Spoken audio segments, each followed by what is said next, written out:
Axşamınız xeyir olsun əziz müəllimlər. Xoş gördük hər birinizi. Hər zaman yaxşı olun inşallah. Allah hər zaman yolunuzu açıq eləsin. Uğur sizinlə olsun. Bugün yeni bir dərsimizə başlayırıq, ikinci dərsimizə. Bugünkü təlimimizdə nələr öyrənəcəyik? Deməli, Azərbaycan Respublikasının qanunundan seçmələr, təhsil qanunundan seçmələrdən tanış olacağıq və qanunlardan seçmələrdən bir hissəsini öyrənəcəyik. Deməli, ilk öncə onu deyək ki, Azərbaycan Respublikasının Konstitusiyası 1995-ci il 12 noyabrda qəbul olunmuşdur. Ona görə də hər il 12 noyabrı biz Konstitusiya günü kimi qeyd edirik. Və 42-ci maddədə təhsil hüququ öz əksini tapmışdır. Bəzən sual verirlər ki, maddə nömrələrini bilmək önəmlidirmi? Biz əzbərləməliyikmi? Bəzən ola bilər ki, bəli, bir sıra təlimçilər bunu bilməlidir, amma müəllimlər o qədər yox. Məsəl üçün, sertifikasiyadan miqdə maddə nömrəsi düşmür. Sadəcə olaraq bəzi maddələr var ki, yəni təlimçi müəllimlər bu maddələrin nömrələrini bilməlidirlər ki, hansı maddələr nələr danışılır? Deməli, 42-ci maddədə təhsil hüququ öz əksini tapmışdır. Təhsil hüququmuzda nələr var? Deməli, hər bir vətəndaşın təhsil almaq hüququ vardır. Baxın, bəzən testlərdə bu qarşınıza çıxa bilər ki, vətəndaş sözü olmaz, hər kəsin təhsil almaq hüququ var deyə qarşınıza çıxa bilər. Amma burada vətəndaş sözü mütləq olmalıdır.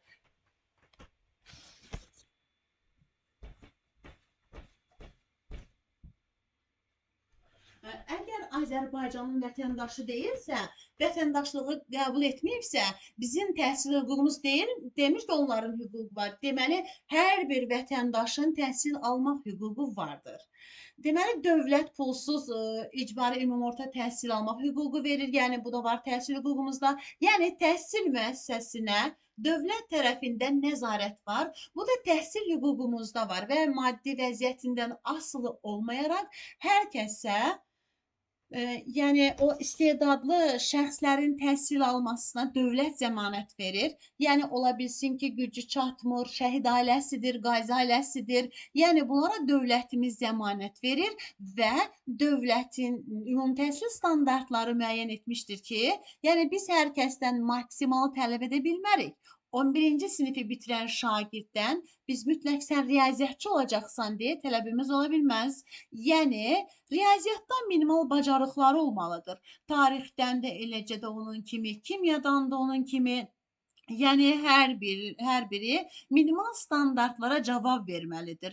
Deməli, təhsil hüququmuzda nələr var? Təhsil hüququmuzda hər bir vətəndaşın təhsil alma hüququ var. Dövlət pulsuz icbari təhsil alma hüququ verir. Təhsil sisteminə dövlətin nəzarəti var. Maddi vəziyyətindən asılı olmayaraq, yəni dövlət imkanı olmayan şəxslərə də təhsil almaq zəmanəti verir və Azərbaycanda minimal təhsil standartları var. Deməli, bunlar təhsil hüququmuzda öz əksini tapmışdır. Deməli, Azərbaycan Respublikasında təhsil qanununda 12-ci maddədə təhsilin formaları öz əksini tapmışdır. Təhsil formaları hansılardır? Deməli, Azərbaycanda 3 təhsil forması var. Formal təhsil, qeyri-formal təhsil və informal təhsil. Deməli, formal təhsil nədir? Sonda dövlət sənədinin verilməsi ilə başa çatan təhsil formasıdır. Bu formal təhsil adlanır. Yəni sonda dövlət sənədi var. Ali məktəbləri bitirən kəslər, buraxılış imtahanlarına görə 9-lar, 11-lərin aldıqları sənədlər, bunlar hamısı formal təhsilin verdiyi sənədlərdir. Yəni sonda dövlət sənədinin verilməsi ilə başa çatır.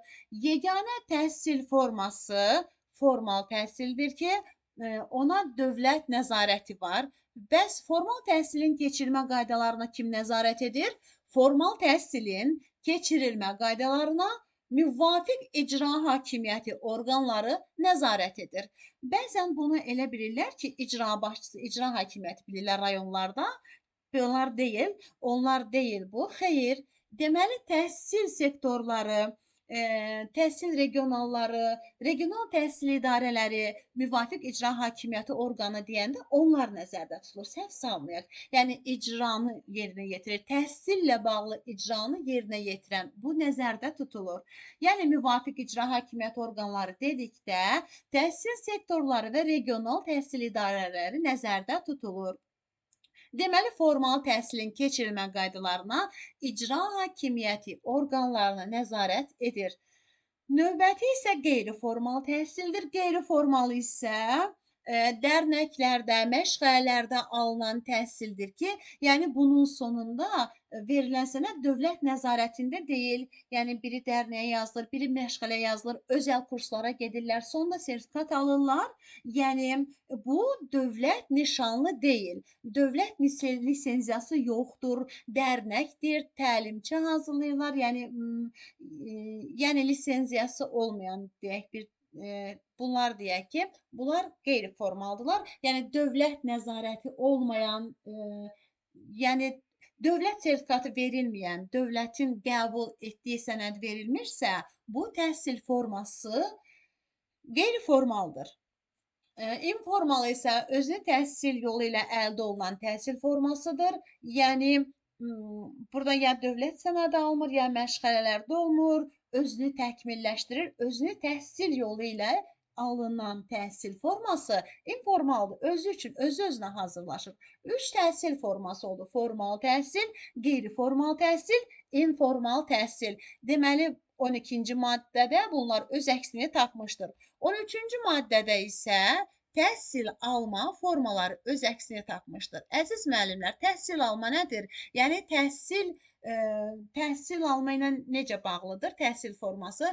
Deməli, bir kəs təhsil formasını müxtəlif təhsil almalarla ala bilər təhsil almada. Əsas təhsil alma forması Azərbaycanda əyani, qiyabi, distant və sərbəst təhsil almadır. Deməli, digər təhsil almalar da var. Onlar da açıqlamalarını gətirəcəyik. Deməli, əyani təhsil alma, qiyabi təhsil alma, distant təhsil alma və sərbəst təhsil alma. Sərbəst təhsil almaya həm də eksternat təhsil alma da deyilir. Deməli, əyani təhsil alma gündəlik olaraq gündə alınan təhsil almadır. Qiyabi təhsil alma isə semestrlər zamanı olan təhsil almadır, distant təhsil alma, məsafədən təhsil almadır, elektron resurslarla, amma Azərbaycanda bu icra edilmir. Sərbəst təhsil alma isə hər hansı bir təhsil almayıb, eksternat qaydada təhsil sənədi almaq üçün dövlət şans verir, dövlət zəmanət verir ki, attestat əldə edə bilsin. Bayaq bir cümlə işlətdim ki, biz təhsil formasını bir neçə təhsil alma ilə ala bilirik. Formal təhsil dedik ki, sonda dövlət sənədinin verilməsi ilə başa çatır. Yəni, məsələn, Ayşə adında bir xanım formal təhsilin sonunda dövlət sənədi aldı. O, əyani də oxuya bilər, qiyani də oxuya bilərdi. O, məsafədən distant şəkildə də təhsil ala bilərdi. O, eksternat qaydada sənəd ala bilərdi. Amma hamısı sonunda Ayşə xanım alır bunu. Həm formal təhsil ala bilir. Yəni, sonunda bu dövlət sənədi olur. Qiyabi olacaq, əyani olacaqmı? Məsafədən distantmı? Yoxsa eksternat sərbəstmi olacaq? Yəni, yenidən təhsil almaq sənəd istəyəcək. Deməli, ona görə də eləcə də qiyabi də onun kimi. Yəni, qiyabi təhsil alan, daha doğrusu qeyri-formal təhsil alan məsafədən də ala bilər. Onlayn hansısa təlimlərə qoşula bilər, sertifikat ala bilər, qeyri-formaldır. Məşğələdir, dərnəkdir, qoşulur, alır. Deməli, ona görə də əsas ana xətt təhsil formasıdır. Amma o təhsil formasını bir neçə təhsil almalarla ala bilər. Ona görə də deməli təhsil forması 3 dənədir. Təhsil almada isə əlavələr də olacaq. 4 dənədən əlavə. İcra hakimiyyəti orqanı nəzarəti altında evdə təhsil var, fərdi təhsil, evdə təhsil özdə əqli, fiziki qüsurlular üçün var. Fərdi təhsilin özü də bir var, təhsildən yayınıb, məsələn, böyük yaşı var, 10 yaşı var, birinci sinifə gəlir, bu təhsildən yayınanlardır. Bir də var ki, istedadlılar var. Məsəl üçün, sinifdən sinifə keçir, çox istedadlıdır. Artıq ola bilsin ki, həmən məktəbdə ona şərait yoxdur. Hətta qonşu məktəblərdə də o təhsil ala bilər. Deməli, ona görə əlavə olaraq, məsəl üçün, bu demək deyil ki, hər məktəbdə evdə təhsil olmalıdır. Ona görə də deyirəm ki, əlavə olaraq ehtiyac olduğu təqdirdə elə məktəb var ki, onun əhatəsində evdə təhsilə ehtiyac yoxdur. Nə fiziki qüsurlu yoxdur, ya əqli qüsurlu yoxdur. Yəni buna ehtiyac yoxdur deyə ya da təhsildən yayınan yoxdur. Yəni bu mütləq deyil ki, hər məktəbdə olmalıdır. Amma əyani, qiyabi, distant, sərbəst bu əsas ana xəttlər var. Bunlar əlaq xəttlərə əlavə də oluna da bilər, olmaya da bilər. Bunlar müvafiq icra hakimiyyəti nəzarəti altında evdə təhsil alma, fərdi təhsil alma və stasionar təhsil alma da var. Stasionar da xəstəxanalarda alınan təhsildən söhbət gedir. Xəstəxanada məsələn Təhsil Nazirliyi tərəfindən ayrılmış, regionallar tərəfindən ayrılmış xüsusi komissiya tərəfindən müəllim ayrılır və şagird orada xəstəxanada 21 gündən artıq qalırsa, orada təhsil alır. Bu da müvafiq təhsil almalardır ki, icra hakimiyyəti tərəfindən həyata keçirilir.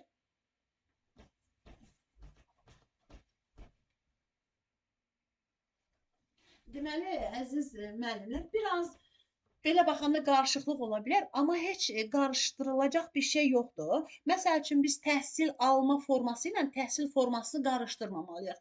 Təhsilin forması deyəndə, təhsilin təhsil alma forması ilə bir dəqiqə qəbul edim. Kimsə gəldi, danışacağım indi. Təhsil forması ilə təhsil alma formasını qarışdırmamalıyıq. Deməli, biz dedik ki, təhsil formasında formal, qeyri-formal, informallı bunu qoyduq kənara. İndi biz təhsil alma formasına baxanda görürük ki, burada dedik ki, ana xəttdə əyani, qiyabi, distant məsafədən və sərbəst eksternat var. Əyanini bilirik, qiyabini də bilirik. Distant məsafədən hal-hazırda bizim dövlətimizdə yoxdur. Bizim qanunumuzda var, amma bu icra edilmir. Bəlkə də inşallah nə vaxtsa olar, bunu qanunumuza salıblar. Məsəl üçün deyə bilərsiniz ki, biz bəs pandemiya dövründə keçmişdik, onda distant məsafədən təhsil alırdı uşaqlar, onda məcburiyyət qarşısındaydı onda təhsil almaq. Yəni məcburiyyət qarşısında hər kəs onlayn şəkildə dərslərə qoşulurdu. Amma distant məsafədən təhsil belə olmalıdır ki, uşaq məsəl üçün əgər orta məktəbdə oxursa 1-dən 11-ə kimi məsafədən təhsil, onlayn təhsil almalı, universitetdirsə 5 il ərzində distant məsafədən təhsil almalıdır. Amma biz belə düşünəndə görürük ki, bizdə belə institut, belə universitet yoxdur. Ona görə distant məsafədən təhsil Türkiyədə var, amma bizim dövlətimizdə yoxdur. Baxın, burada sərbəst eksternat təhsilə mən açıqlıq gətirmək istəyirəm. Deyir ki, sərbəst eksternat təhsil müxtəlif səbəblərdən ümumi təhsildən kənarda qalan şəxslərə təhsil almaq və təhsil alana ümumi təhsilin hər hansı bir səviyyəsini vaxtından əvvəl bitirmək hüququ verən təhsil alma formasıdır. Məsəl üçün, sərbəst eksternat təhsildə həm təhsildən yayınanları üçün nəzərdə tutulub. Həmçinin də deyir ki, təhsilini daha yaxşı, yəni çox bacarıqlı, çox savadlı olan hər hansı bir şagirdi sərbəst şəkildə öz təhsilini vaxtından əvvəl bitirə bilər də, bir addım yuxarı sinifə adlaya bilər. Deməli, bu sərbəst eksternat qaydada təhsil alma forması necə olur? Bu, məsəl üçün, təhsildən bir deyilir ki, bunda həm təhsildən yayınan şəxslər cəlb edilə bilir, həmçinin də daha savadlı, daha bacarıqlı, yəni şəxslər bura cəlb edilə bilər. Məsəl üçün, təhsildən yayınanlar kimlər ola bilər ki, sərbəst eksternat təhsilə cəlb edilənlər? Məsəl üçün, bir ailə övladını 5-ci sinifdən götürür, gedir Rusiyaya. Ola bilər ki, uzun illər Rusiyada yaşayır, artıq oğlanın 20 yaşı olur, o vətənə Azərbaycana qayıdır və Azərbaycana qaydanda görür ki, yəni diplomu, üzr istəyirəm, atestatı yoxdur. Yəni atestat istəyir də. Məsəl üçün, ola bilər ki, 10-cu sinifdə götürür, gedir uşağı, yəni Rusiyaya gedirlər, geri dönəndə görür ki, bunun attestatı yoxdur. Deməli, bu sərbəst ekstern qaydada imtahan verərəkdən attestat əldə edə bilir.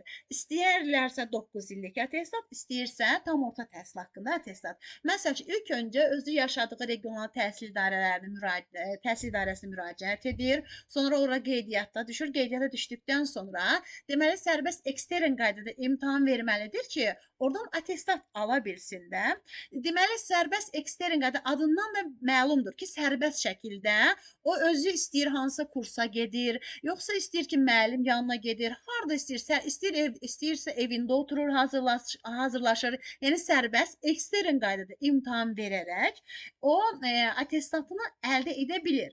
Amma bu ekstern qaydada imtahandan öncə bir imtahanı da olur bunun. Buna aralıq imtahanı deyilir. Deməli qeydiyyatdan keçdikdən sonra onun üçün aralıq imtahanı verəcəyi barədə məlumat verilir və o aralıq imtahanda iştirak edir və həmin aralıq imtahanından sonra ekstern qaydada ikinci dəfə imtahan verdikdən sonra istəsə 9 illik, istəsə 11 illik attestat əldə edə bilir.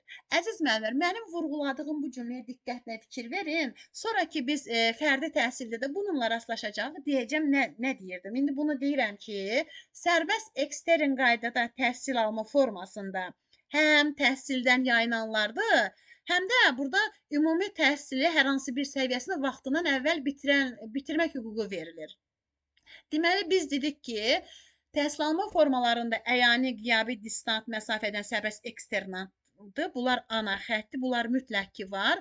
Sonradan dedik ki, bəs zəruri hallarda yarana bilər də. Məsəl üçün, Azərbaycan Respublikasında müəyyən edilmiş təhsil alma formaları çərçivəsində evdə və fərdi təhsil təşkil oluna bilər, stasionar təhsil təşkil oluna bilər. Bu da zəruri hallarda olur ki, müasir təhsil texnologiyalarına istifadə etməklə müvafiq icra hakimiyyəti orqanı tərəfindən müəyyən edilmiş qaydada digər təhsil alma formalarında tətbiq edilə bilər ki, hansı ki o təhsil alma formaları bunlar idi ki, evdə təhsildir, fərdi təhsildir və stasionar təhsildir.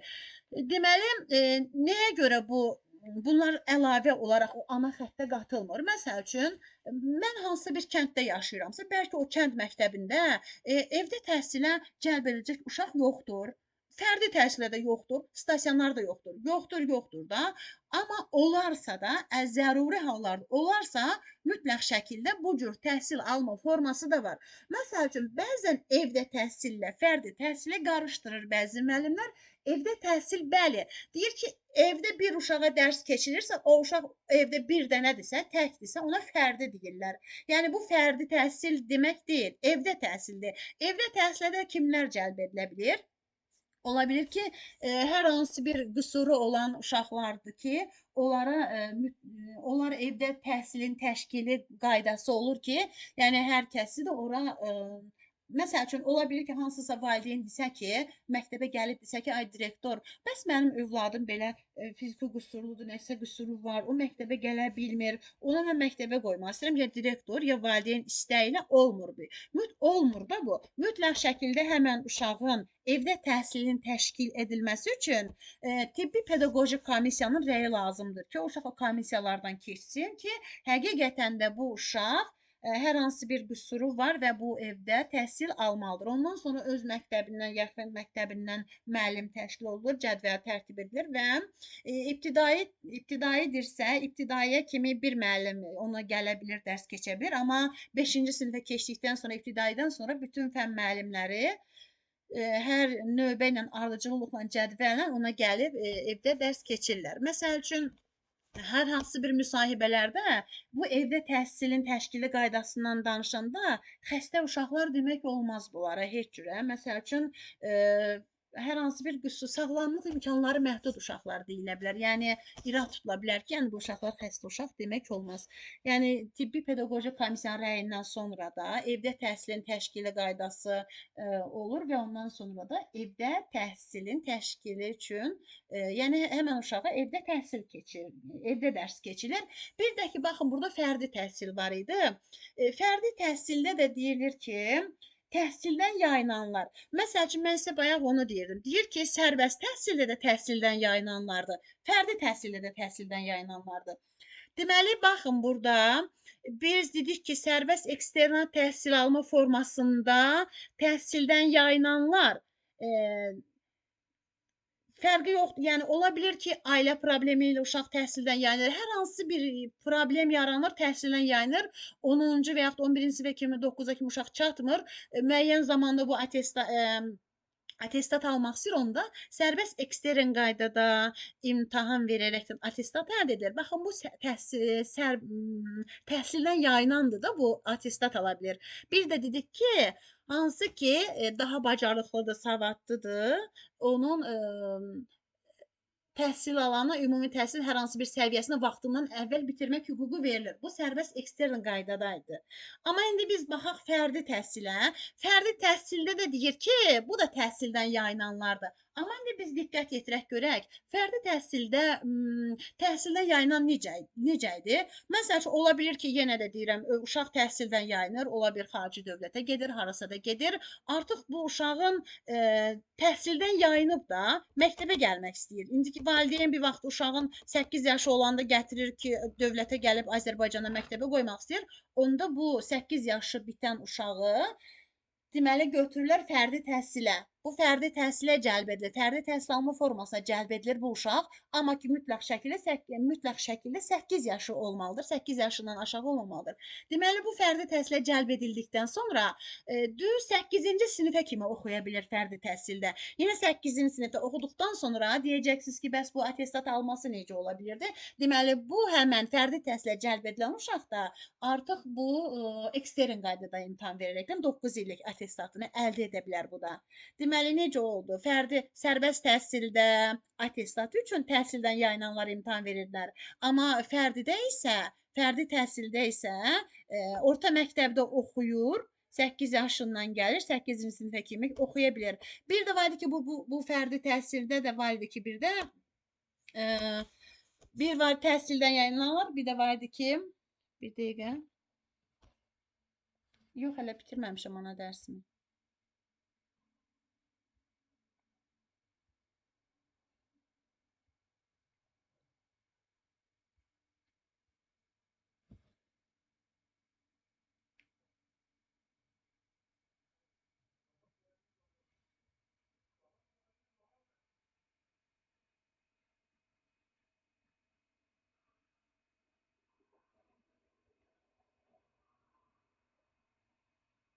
Aha, bir də var idi ki, dedik ki, bəli, fərdi təhsildən yayınlananlar idi, bəli. Üzrlə hesab edin, bir dəqiqə.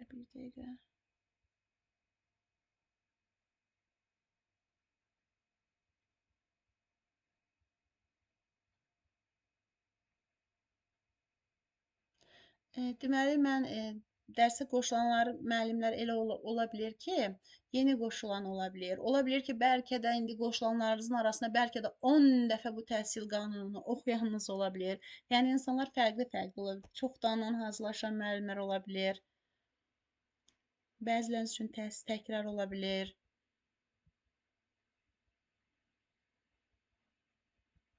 Stasionar təhsildə də dedik ki, məsəl üçün hər hansı bir uşaq var idi ki, ola bilər ki, hansısa xəstəliyi var, gedir xəstəxanada yatır və yatır xəstəxanada həkim icazə vermir də, bu mütləq şəkildə xəstəxanada yatmağı lazımdır. Əgər 21 gün bitibsə, 21 gün bitibsə, onda mütləq şəkildə o təhsilini xəstəxanada davam etdirməli olur. Ona görə də həkimdən kağız göndərilir və məktəbindən yenə də nəzarətə alırlar ki, uşağı daha artıq bu 21 gündən artıq yatmalı olub deyə xəstəxanada. Deməli, əgər uşaq o xəstəxanada yatırsa, öz məktəbinin müəllimi tərəfindən ola bilər, proqram cədvəl tutula bilər, amma o xəstəxanaya hansı məktəb yaxındırsa, o məktəbdə müəllim tutulur. Məsəl üçün ola bilər ki, hansısa rayondan Bakıya gedir, uşaq yatır xəstəxanada. Yəni həmin rayondan müəllimin ora getməsi, dərs deməyə getməsi mümkün deyil də, çox uzaqdır. Ona görə də öz müəllimi getmir. Məsəl üçün xəstəxananın yaxınlığını, ən yaxın məktəb hardadırsa, həmin məktəbdə müəllim təşkil edilir və müəllim gəlir, yəni hansı sinifə uyğundursa, orada dərs keçir müəllim ona. Yəni maaşı da dövlət tərəfindən orada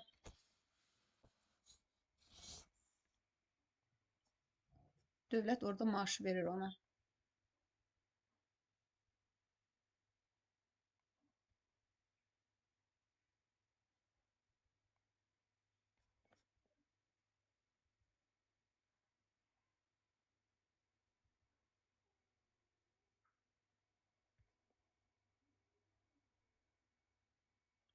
Əziz müəllimlər, deməli nəsə öyrənmək istəyirsinizsə, baxın deyə bilərsiniz ki, kitabım da var. Məsəl üçün, test kitabım da var, material kitabım da var. Amma burada var da kitabın üzərində ya izləyirəm, qaralayıram. Amma ən yaxşı öyrənməyin yolu mütləq şəkildə siz dəftərlərinizə qeydlər aparmağınız lazımdır.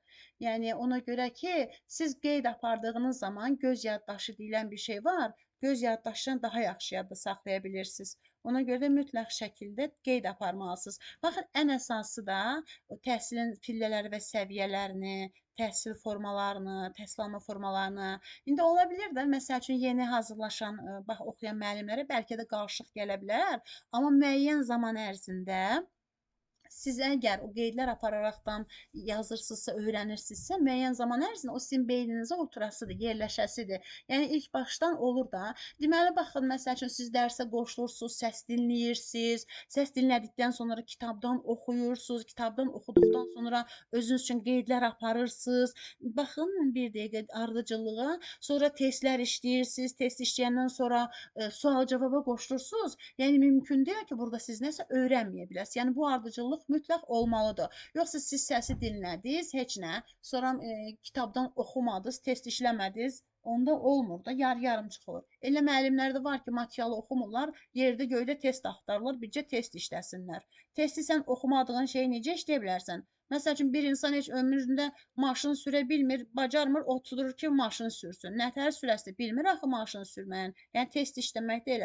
Bir də görsə elə müəllimlər yazılır, gündə bir yazır, mən sınaq istəyirəm, sınaq. Deyirəm ki, nə sınağı, hansı sınaq, filan cür sınaq. Deyirəm sən bu materialı mövzudan xəbərdarsan? Deyir, yox. Onda sən onu necə testini işləyə bilərsən? Birinci materialı öyrənmək, qavramaq lazımdır ki, sən testini sonra işləyə biləsən də. Yəni oxumadığın bir şeyin testini nə edirsən ki, test işləyə-işləyə birinci oxu, sonra öz üzərində işlə.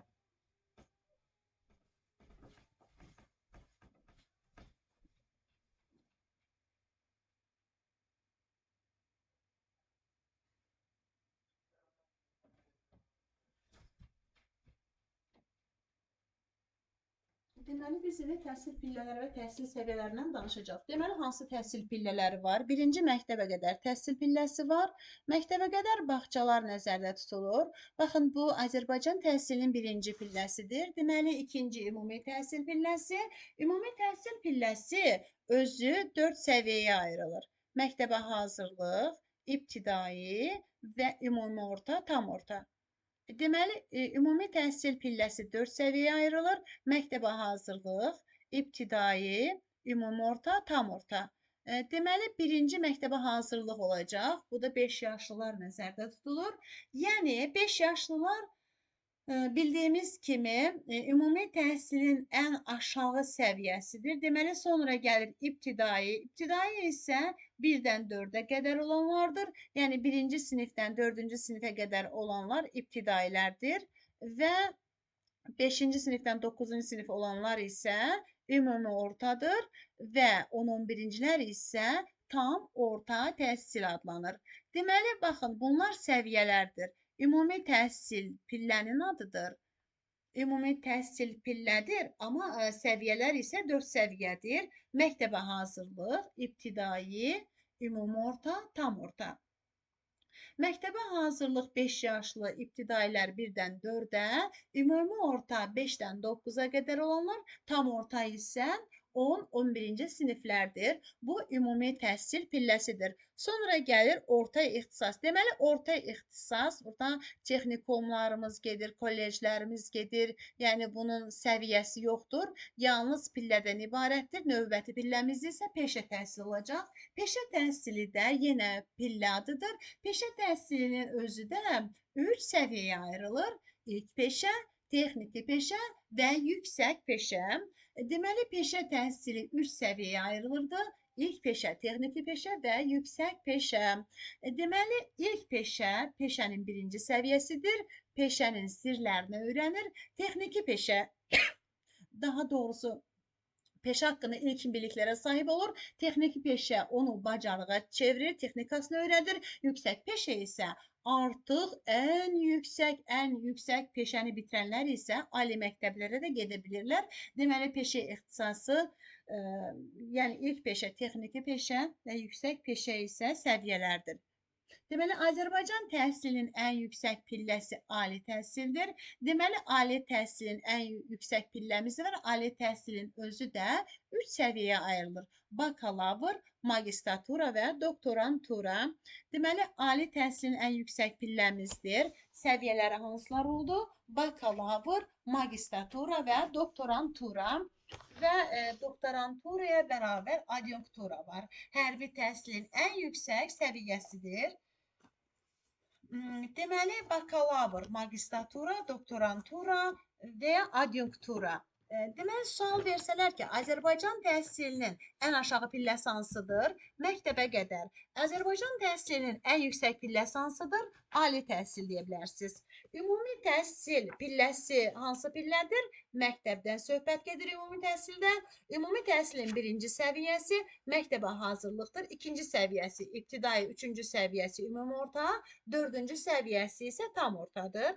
Yəni, peşə ixtisasının birinci səviyyəsi ilk peşə, ikinci texniki peşə, üçüncü isə yüksək peşədir. Orta ixtisas pillədir, səviyyəsi yoxdur. Məktəbə qədər pillədir, səviyyəsi yoxdur.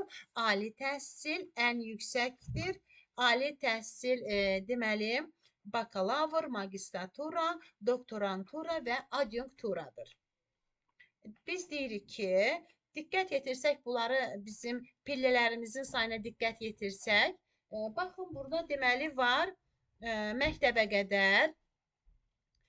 qədər təhsil, ümumi təhsil var, saylarına diqqət yetirək və peşə təhsili, ali təhsil və orta ixtisas təhsili. Deməli, bu 5 dənə pilləmizi nəzər yetirəndə belə yadımızda saxlaya bilərik ki, məsəl üçün 5 pillədən 3-ünün səviyyəsi var, ikisinin səviyyəsi yoxdur. Səviyyəsi olanlar hansıdır, səviyyəsi olmayanlar hansıdır? Məsəl üçün, biz baxırıq ki, burada baxırıq ki, məsəl üçün, səviyyəsi olmayan, biz dedik ki, məktəbə qədər təhsilin səviyyəsi yoxdur, ümumi təhsilin səviyyəsi var. Sonra dedik ki, peşə təhsilin səviyyəsi var, orta ixtisasın səviyyəsi yoxdur, ali təhsilin səviyyəsi var. Deməli, 5 pillədən 3-ünün səviyyəsi var, ikisinin səviyyəsi yoxdur. Səviyyəsi olmayanlar hansı idi? Məktəbə qədərlə orta ixtisas təhsili idi. Ən yüksək pillə ali təhsildir. Azərbaycan təhsilinin ən yüksək səviyyəsi doktoranturadır və ya adjunkturadır. Deməli, əziz müəllimlər, ümumi təhsilin təşkili, yəni ümumi təhsilin təşkili dedikdə nə nəzərdə tutulurdu? O 13-cü maddədə öz əksini tapır. Deməli, ümumi təhsil bildiyimiz kimi orta məktəb nəzərdə tutulur. Ümumi təhsil pilləsi, deməli, burada işin təşkili necə olmalıdır? Deməli, burada səviyyələr üzrə məktəbə hazırlıqda şagirdlər hansı bacarıq formalaşacaq, ibtidaidə hansı bacarıq formalaşacaq, ümumi ortada, tam ortadan. Deməli, məktəbə hazırlıqda şagirdlərdə nitq bacarıqları, şəkil üzrə oxu, yəni şifahi danışma bacarıqları, bunlar fərqlidir. Yəni, bunlar məktəbə hazırlıqda olur. Artıq birinci sinifdə oxu bacarıqları, yazı bacarıqları, yəni ibtidai təhsildə artıq burada oxu vərdişləri, məntiqi düşüncənin formalaşması, ümumi ortada artıq induksiya, artıq özü nələrisə öyrənməyə çalışır, addımlayır. Tam ortada isə artıq deduktiv formalaşır, yəni artıq bilini bacarığa çevirir. Deməli, ümumi təhsil pilləsində çalışmaq lazımdır ki, heç bir şagird, heç bir qız oğlan, heç bir oğlan kənarda qalmasın. Yəni, burada əsasən təhsil öyrədici, inkişaf etdirici, tərbiyə edici olması əsas götürülür. Yəni, burada biz məktəbi ümumi təhsil pilləsində həm şagird öyrənməlidir, həm inkişaf etməlidir, həm də tərbiyə almalıdır. Yəni, ümumi təhsil pilləsində əsas öndə olan istiqamətlər bunlardır. Yəni, təhsilin öyrədici, inkişaf etdirici, tərbiyə edici olması, artıq tam orta təhsil səviyyəsində də təmayül siniflərində müəyyənləşməsi var. Yəni burada artıq təmayül siniflərdən söhbət gedir. Yəni burada təmayül siniflərin təşkil olunması bu tam orta təhsil səviyyəsindədir. Deməli, tam orta təhsil səviyyəsində əsasən, yenə də deyirəm, təmayül siniflərinin olması, qızıl medalların verilməsi, yəni deməli, tam orta təhsil səviyyəsində bunların hamısı müəyyənləşdirilir. Deməli, əziz müəllimlər, təhsil prosesinin iştirakçıları kimlərdir? Bu sualın cavabı, deməli, təhsil verənlər, təhsil alanlar və valideynlərdir. Deməli, bunlar təhsil prosesinin iştirakçılarıdır. Təhsil verənlər dedikdə kimlər nəzərdə tutulur? Müəllimlər, metodistlər, deməli, loqopedlər, deməli, bunların hamısı öyrədəndir, təhsil verənlərdir, müəllim,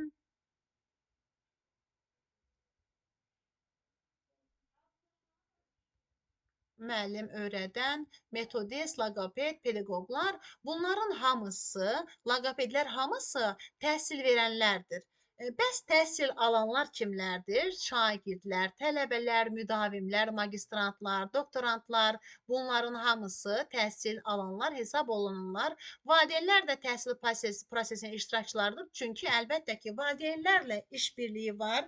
Bir üçbucaq var ki, müəllim, şagird, valideyn üçbucağı vardır ki, bu üç bucağın bir tərəfi axsaq olanda heç bir nəticə əldə etmək olmur. Müəllim, şagird, məktəb, müəllim, şagird, valideyn, bunlar üç bucaqlardır və mütəşəkkil şəkildə olması təhsilin nəticə yönümlü olmasına gətirib çıxardır. Əziz müəllimlər,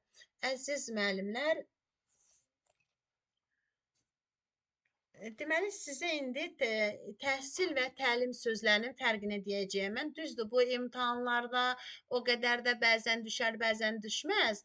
Amma siz bunu bilməyiniz yaxşı olar ki, təhsil nədir, təlim nədir?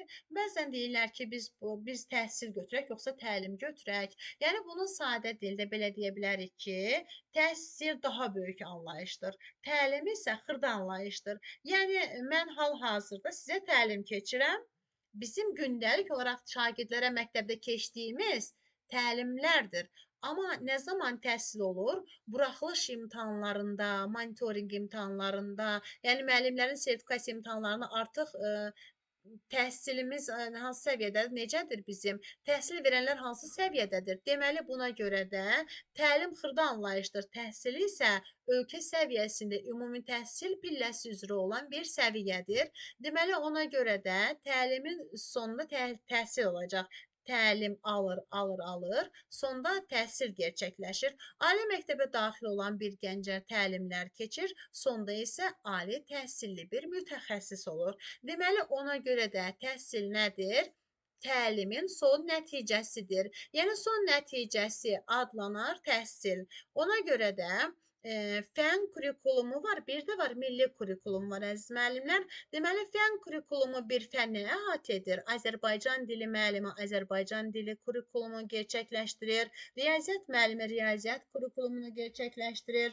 Tarix müəllimi tarixin kurikulumunu gerçəkləşdirir. Amma milli kurikulum isə hamısını əhatə edəcək. Burada Azərbaycan dili üçün də var, riyaziyyat üçün də var, tarix üçün də var, kimya üçün də var, fizika üçün də var. Yəni, ümumi təhsildir. Artıq görürsünüzmü burada? Ümumi təhsil burada hamısı gedir. Ona görə də ümumi təhsildə nələrsə verilirsə, burada deyilmir onu kimya müəllimi eləsin, fizika eləməsin, dərsin təşkilinə qoyulan tələblərdir. Hansı ki, təhsilin monitorinqidir, artıq bütün fənlər üzrə olacaq. Yəni, Azərbaycan dili müəllimi təlim gerçəkləşdirir və gündəlik olaraq, amma bütün müəllimlər təhsilimizi reallaşdırırlar. Yəni, Azərbaycan dili müəllimi, tarix müəllimi, kimya müəllimi, fizika müəllimi hər biri ayrı-ayrılıqda keçdiyi təlimlər sonda buraxılış imtahanına təhsil və ümumi təhsildə isə artıq bütün fənlər üzrə qoyulan tələblərdir. Yəni, bu Azərbaycan dili üçün də lazımdır, riyaziyyat, kimya, bütün fən müəllimləri üçün lazım olacaq bunlar. Əziz müəllimlər, həm də sizə hüquq və vəzifələrdən də danışaq biz biraz. Əvvəlcədən müəllimi, şagirdi bir kənara qoyaq. Öncədən hüquq nədir, vəzifə nədir? Onun haqqında biraz da izah verim sizə. Hələ vaxtımız var. Dəyərli müəllimlər, deməli davam edək. Deməli, hüquq və vəzifələr haqqında da danışmaq istəyirdim. İlk öncə müəllim, şagird, valideyn, hər kimsə aşpaz olsun, adi Azərbaycan vətəndaşı olsun, rəssam olsun, kim olur olsun. Ümumiyyətlə hüquq və vəzifə anlayışı sizə sadə şəkildə izah etmək istəyirəm ki, deməli o şeylər ki bizim hüququmuzdur, hansı sənət peşə sahibindən asılı olmayaraq, o şeylər ki bizim hüququmuzdur, o bizə verilir və biz onu istər istifadə edərik, istifadə etməliyik. O şeylər ki bizim vəzifəmizdir, amma biz onu etməliyik. Yəni etməsək millət bizə nə deyər? Məsəl üçün sadə şəkildə, baxın sadə şəkildə deyəcəm sizə bunu. Deməli, yəni əzbərləməklə də biraz unutqanlıq olar sizə. Amma baxın, hər hansı bir cümlə verilirsə, siz orada hüquq və ya vəzifə olduğu soruşulursa, həmin cümləni inkara çevirin. İnkara çevirin, əgər sən deməli qınanırsansa vəzifədir, yox qınanmırsansa inkara çevirəndə, deməli hüquqdur. Məsəl üçün, götürək şagird üçün məktəbin nizam-intizam qaydalarına əməl etmək. Məktəbin nizam-intizam qaydalarına əməl etməmək. Baxın, bir şagird məktəbin nizam-intizam qaydalarına əməl etməsə, əlbəttə ki, onu qınayacaqlar. Sən necə şagirdsən ki, məktəbin nizam-intizam qaydalarına əməl etmirsən? Və ya tutaq ki, özündən böyüklərə hörmət etmək, özündən böyüklərə hörmət etməmək. Yenə də qınayacaqlar, düzdürmü? Pulsuz dərsliklərlə təmin olunmaq. Amma sən özünə pulsuz dərsliklərə təmin olunmursan ki, sənə dövlət verir də bu sənə tərəf gəlir, düzdürmü? Deməli, istəyirsən pulsuz dərslikləri al, istəyirsən alma. Ala da bilərsən, almaya da bilərsən. Kimsə səni qınamaz. Bir məktəbdən verilən dərsliyə alır, deyir mənim atamın pulu var, gedirəm alıram. Yəni tutaq ki, Azərbaycan dili köhnədir, mən onu istəmirəm, gedib başqasını alıram. Yəni burada sənin artıq özündən asılıdır. Yəni amma tutaq ki, deyirsən ki, istənilən məktəbi seçmək. Təhsil müəssisəsinin bir şagirddir və yaxud ali məktəb tələbəsidir. İstənilən ali məktəbi seçir və yaxud da orta məktəb şagirdi istənilən orta məktəbi seçir. Deməli, seçim əlbəttə ki, öz əlindədir. Onu seçməmək, seçməsə də kimsə qınamaz. İnkara çevirsək, mən istəmirəm, seçmirəm, uzaqdakını seçirəm, uzaqdakı məktəbi seçirəm, o biri məktəbdə oxumaq istəyirəm, bu kitabı istəmirəm, o biri kitabı alıram. Yəni bu kimsə mənə deyə bilməz ki, niyə bu məktəbi seçmirsən, başqa məktəbi seçirsən? Yəni bunu bizə heç kəs deməz. Bu seçim özümüzdən asılıdır. Yəni istəsən seç, istəsən seçmə. Kimsə qınamayacaq ki səni. Amma yoldaşlarınla əməkdaşlıq etmək. Amma əməkdaşlıq etməmək. Baxın, qınayacaqlar. Bəs deyəcəklər, sən necə şagirdsən ki, paylaşmırsan dostlarla, yoldaşlarını, qınayacaqlarmı? Bəli, qınayacaqlar. Gələk müəllimə, dövlət standartlarını mənimsətmək şagirdlərə. Deməli, müəllimə veriblər ki, bu qədər fən kurulumu standartlar var, bu standartları mənimsədəcəksən. Əlbəttə ki, müəllim mənimsətmirsə, deməli, yerində olan müəllim deyil. Çünki ona dövlət verib axı. Deməli, mənimsətməsə qınayacaqlar. Filan müəllim verilən standartları mənimsətmədi. Yenə qına obyekti oldumu? Bəli, oldu. Deməli, yenə onun vəzifəsi olacaq. Amma müəllim istənilən məktəbi seçə bilər. Məsəl üçün, istənilən məktəbi seçmək, istənilən məktəbi seçməmək. Yəni, yandakını seçmir, yenə özü bilər. Yəni Goranboyda yaşayır, Gəncədəki məktəbi seçir, Miqipdanla yüksək bal toplayıb, oranı seçir, Ağdamda yaşayır, Ağdaşı seçir, özü bilər, seçim onundur. Yəni oranı seçə də bilər, yaşadığı yeri seçməyə də bilər. Kimsə onu qınamayacaq. Amma şagirdləri vətənpərvər ruhda yetişdirmək və yaxud vətənpərvər ruhda tərbiyə etmək, vətənpərvər ruhda tərbiyə etməmək. Elədi ki, inkar. Yenə də qınaq. Sən necə müəllimsən ki, dövlət rəmzlərini öyrətməmisən, şəhidlər haqqında məlumat verməmisən, qazilər haqqında danışmamısan. Yenə də qınaq obyekti oldu müəllim. Ona görə ki, yetişdirmək onun vəzifəsidir. Yetişdirməsən qınayacaqlar. Gələk valideynə. Valideyn övladlarını maddi cəhətdən təmin etmək, maddi cəhətdən təmin etməmək. Yenə də qınayacaqlar. Yəni sən necə valideynsən ki, uşağının çörəyini, suyunu almırsan, çantasını, dəftərini, kitabını almasan necə oxusun? Maddi cəhətdən təmin etmək onun vəzifəsidir. Etməsən qınayacaqlar əlbəttə ki, yenə onun vəzifəsidir. Bəli. Deməli, valideyn üçün də yetkinlik yaşına çatmayan övladı üçün məktəbi seçmək yenə də onun hüququdur. Hansı məktəbi istəsə seçə bilər, yanındakını seçə bilər, yaşadığı seçə bilər. Yəni seçim onundur. Yəni məktəb yaşına çatdıqca uşaq seçə bilər, özü bilər ki, hansı məktəbdə oxudacaq. Onun hüququdur onu seçmək. Deməli, valideyn üçün də seçim azaddır, şagird üçün də seçim azaddır. Və müəllim üçün də seçim azaddır. Necə istəyirsə seçə bilər. Həyatda götürək məsəl üçün bir aşpaz üçün seçim azaddır. Bugün istəsə o yağı seçər, istəsə bu yağı seçər, hər bir şey. Yəni hüquq dövlətin verdiyi seçimdir. Özü bilər, seçər. Evdar xanım da gedir məsəl üçün geyim keçim almağa. Heç kəs heç nəyə deyə bilməz. Yəni hər kəsin hüquq deməli dövlətin bizə verdiyi seçimdir. Biz istəsək edərik, istəsək ki, etmərik. Amma vəzifə dövlətimiz isə dövlətin bizə verdiyi məsəl üçün tapşırığıdır. Mütləq şəkildə biz o dövlətin vəzifələrini yerinə yetirməliyik. Əgər o dövlətin vəzifələrini yerinə yetirməsək, hər hansı bir cəza tədbiri görülə bilər. Siz müəllimlər, hüquqlar bizə tərəf gələnlərdir. Yəni, sanki oxunatı axtılır, bizə gəlir. Deyirlər ki, buyurun, qəbul edin. İstəyirsiniz qəbul edin, istəyirsiniz etməyin, özünüz bilərsiniz. Biz sizə bunu veririk. Ay şagird, ay valideyn, ay müəllim. Yəni, dövlət olaraq da mən bunu sənə verirəm. Bu sizə verilib, istəsəz istifadə edərsiniz, istəsəz etməzsiniz. Bu sizin hüququnuzdur. Mən sənə deyirəm ki, dövlət xəstəxanasından istifadə etmək hüququn var. Sən etmirsən, öz ələ gedirsən, özün bilərsən. Amma mən bu hüququ vermişəm. Deməli, hüquq bizə verilənlərdir. Məsələn, bir müəllimi mükafatlandırmaq.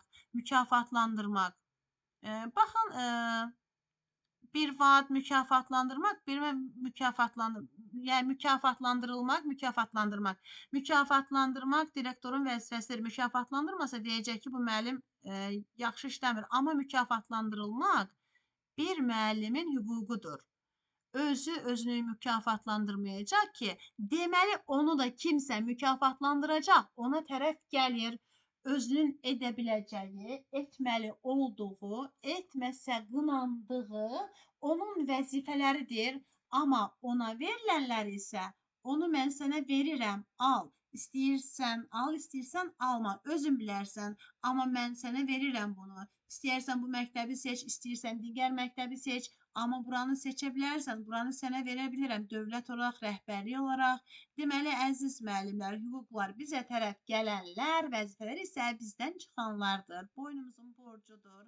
Belə bir xırdalığa toxunaq ki, deməli, bayaq sizə dedim ki, dövlət strategiyasını həyata keçirilməsində iştirak etmək, baxın, dövlət strategiyasında həyata keçirilməsində iştirak etmək, bu təhsil verən müəllimin vəzifəsi olacaq. Niyə? Bir müəllim dövlət strategiyasını, dövlət sənə deyir ki, bu strategiyaları həyata keçir, sən etməsən rəhbərlik deyəcək ki, yəni direktorun deyəcək ki, niyə eşitmirsən məni? Yəni direktorun verdiyi, yəni pedaqoji şuranın qoyduğu qanunlar, yəni burada iştirak etmək sənin vəzifəndir. İştirak etməsən, dövlət strategiyasını həyata keçirməsinə iştirak etməsən, qınayacaqlar səni. Deməli, bu təhsil verənin vəzifəsidir. Amma bir dənə iştirak etmək deyəcəm, valideynlərin valideyn iclasında iştirak etməsi. Bəzən deyirlər ki, kimsə deyir ki, hə, bu vəzifədir də, bir valideyn iclasında iştirak etməsə qınayacaqlar. Xeyr, qınamayacaqlar. Niyə? Onu da deyim sizə. Bir valideyn ola bilər ki, gecə növbəsində işləyir, gəlir günorta yatır. Ola bilər ki, evdə olmur, 5 yerdə işləyir, valideyn iclasına gələ bilmir. Mümkün deyil. Biz onun övladını məktəbdən çıxartmalıyıqmı? Xeyr. Deməli biz onu çıxarda bilmiriksə, deməli vəzifəsi deyil. Onunla da dildə deyirəm ki, onu çıxarda bilmiriksə, yəni o bir günah işlətməyib də böyük ki, yəni istəsə gələr, istəsə gəlməz, amma gəlsə nə gözəl, sözümüzə deyə bilərək. Əlbəttə ki, gəlməsi lazım olar, amma ki, gəlmir. Məsəl üçün, ola bilər ki, sinif rəhbəri kimi çox istəyərəm ki, valideyn iclasını təşkil edəndə bütün valideynlər gəlsinlər, iştirak etsinlər. Yəni, hər dəfədə valideynlərin yolunu gözləyirik ki, gəlsinlər. İnanırsınız, elə valideyn var ki, il ərzində bir dəfə olsun məktəbə gəlmir.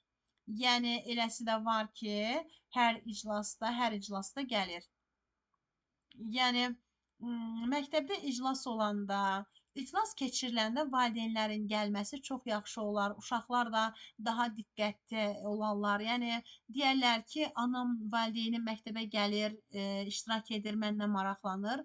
Amma gəlmirsə də gətirə bilmirik. Yəni bu vəzifə deyil, iştirak etməsi hüquqdur. İştirak edə də bilər, etməyə də bilər. Sadəcə olaraq o hüquq verilir ki, ay valideyn, yəni gəl iştirak elə. Edə bilərsən, icazə veririk. Nə gözəl. Xoş gəlmisən, gəl əyləş, dinlə bizi, amma gəlmir. Yəni məktəbin üzünü görməyən valideynlər var, ünsiyyət qurulmur müəllimlərlə, sinif rəhbərləri ilə, yəni məktəbə də gəlmir. Yəni məsəl üçün bəzən ola bilər ki, gələn valideynlər də olur, gəlməyənlər də olur. Bilirsiniz necədir? Bəzən məsuliyyətlilik də böyük bir şeydir də. Elə valideyn var ki, məktəbə gələndə hər gündə məktəbə gələn valideyn olur, uşağını ötürür, gedir, hər iclasda gəlir. Elə valideyn var ki, il uzunu üzünü görməzsən. Bəli, deyirik, işi gücü var deyə gəlmir, amma işi olmayanlar da bəzən olur. Nədənsə də gəlmirlər məktəbə. Yəni məktəbə necə cəlb eləyə bilərik? Sonrakı dərslərimizdə keçəcəyik. Deməli biz hüquqdan danışdıq ki, deməli hüquqda valideynlərin valideyn iclasında iştirak etməsi hüquqdur. Gələ də bilər, gəlməyə də bilər. Yəni seçim özünündür, gəlsə nə gözəl. Valideynlərin məktəbə təklif verməsi, bu da onun hüququdur. Yox, mütləq deyək ki, bütün valideyn təklif verə də bilər, verməyə də bilər. Onun öz azadlığıdır, özü bilər. Və yaxud da ki, valideynin məktəbə könüllü yardım etməsi. Yəni yardım eləyəcək. Bugün bir tablo olur. Məsəl üçün valideyn deyir ki, müəllim mən gətirib asacağam, mən alacağam onu.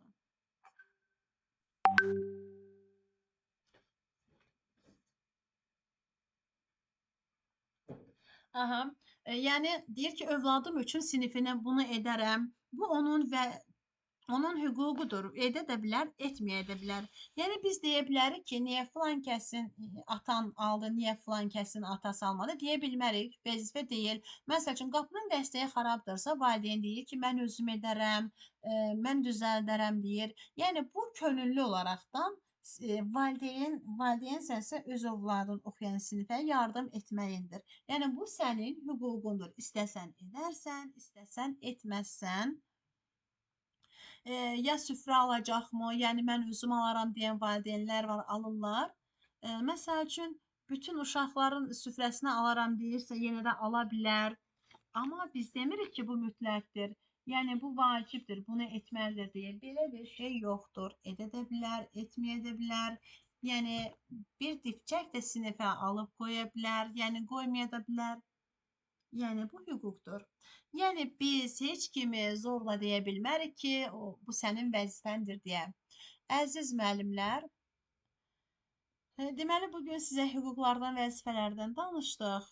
Deməli istər təhsil verənlər, istər təhsil alanların, istər valideynlərin hüquq və vəzifəsindən danışırıqsa, deməli biz bizə doğru gələnlərdir, hüquqlardır. Bizdən kənara çıxanlar isə vəzifələrdir. Mütləq şəkildə bu vəzifəni yerinə yetirməliyik. Etməsək bunu, etməsək bizi qınayacaqlar, amma edə də bilərik, etməyə də bilərik. Bunlar bizim hüquqlarımızdır. Biz indi əziz müəllimlər, deməli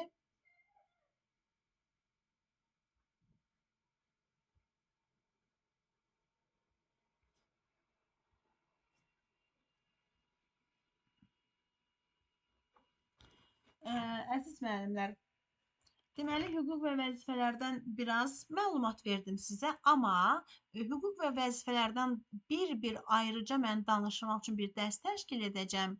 Sadəcə o hüquq və vəzifələri hamısını mən oxumadım, yəni ona keçid etmədik. Sadəcə bunlardan danışdım ki, hüquq və vəzifəni ayıranda necə ayıra bilərsiniz? Sizə rahat olsun. Məsəl üçün ilk öncə bir də belə edə bilərsiniz ki, məsəl üçün kimə aiddir? Şagirdə aiddir, müəllimə, valideynə mi aiddir? Hüquqdurmu, vəzifədirmi? Bəzən bunda qarışdıran müəllimlər var. Burada belə sayla sayanda deyəsən 50 dənədir, 50 dənə cümlə var burada. Valideynin, şagirdin və müəllimin hüquq və vəzifəsi. Bunu ayırarıq da bir-bir oxuyarıq, bu haqqda danışarıq. İnşallah. Deməli, mən ekran kaydı edirəm. Ekran kaydım 1 saat 5 dəqiqə olur. 1 saat bitməyə də 6 dəqiqə qalıb. Yoxsa valla danışardım, heç yorulmaram danışmaqdan.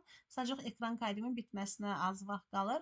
Deməli, biz bugünkü gündə danışdıq təhsil formaları, təhsil alma forması, təhsilin pilləsi, təhsilin səviyyəsi və hüquq vəzifə. Deməli, təhsil forması deyəndə formal, qeyri-formal, informaldır.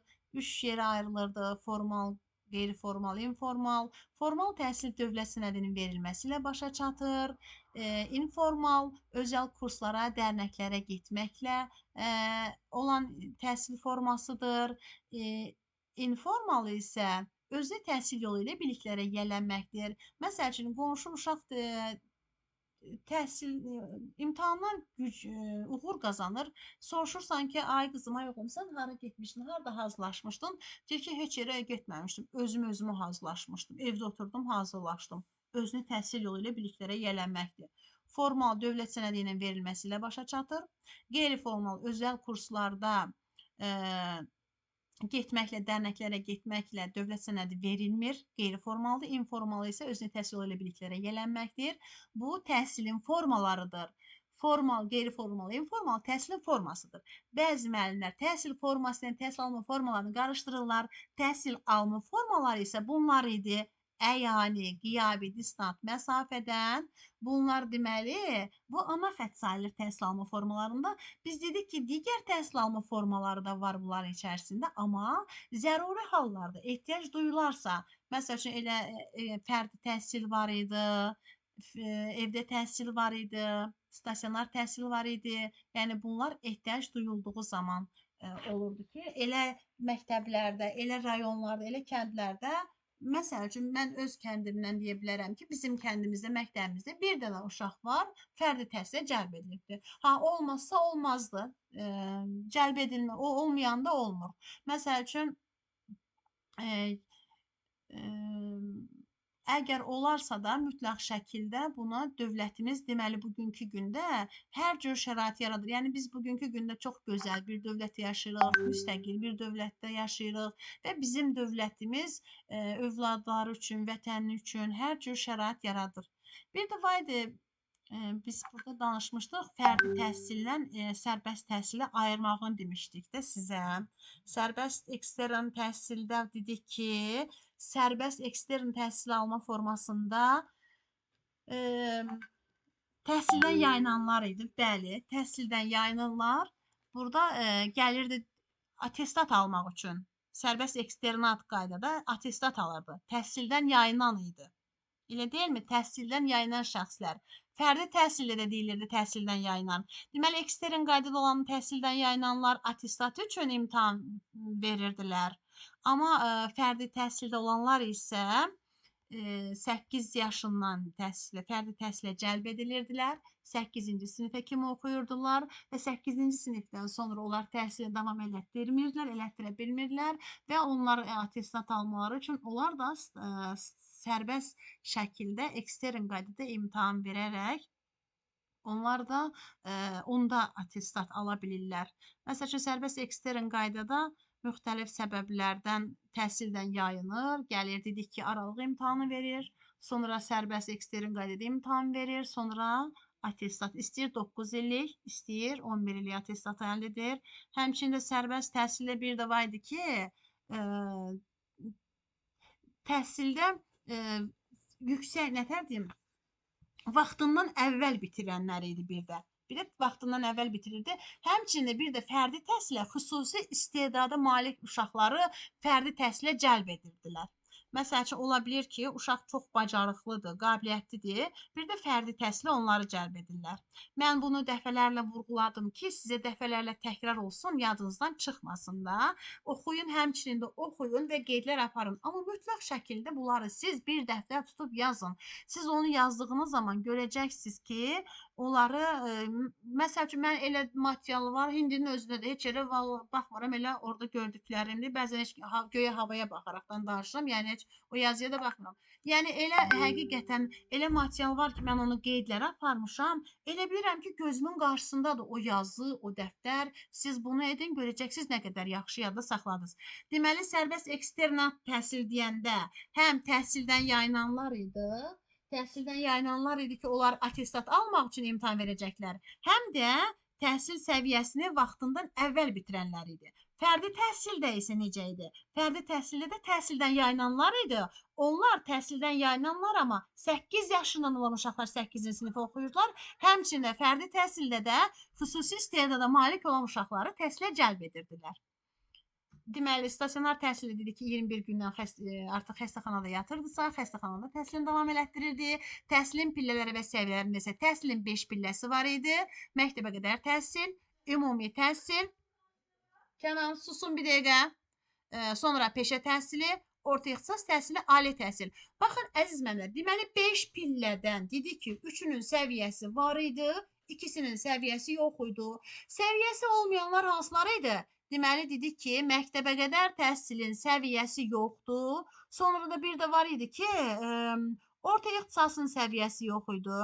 Orta ixtisas təhsilin səviyyəsi yox idi. Səviyyəsi olan hansı idi?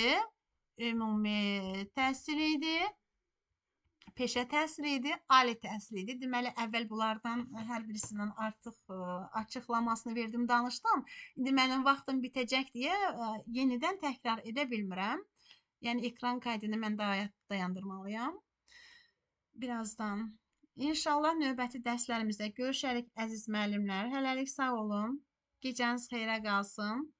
Bugünkü dərsimiz bu qədər. Görüşərik yenə.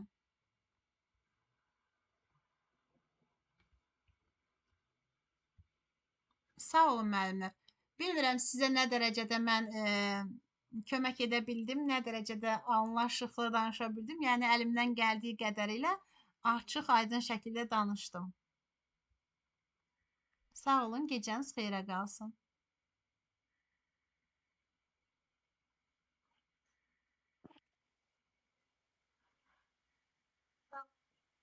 Sağ olun. Mən qruplara link atanda diqqətli olun, vaxtında qoşulun. Bir də mənlə Time kitabı alın özünüzə. Time vəsaitini və Time test toplusunu alın ki, siz daha rahat öyrənə biləsiniz. Sağ olun, gecəniz xeyrə qalsın.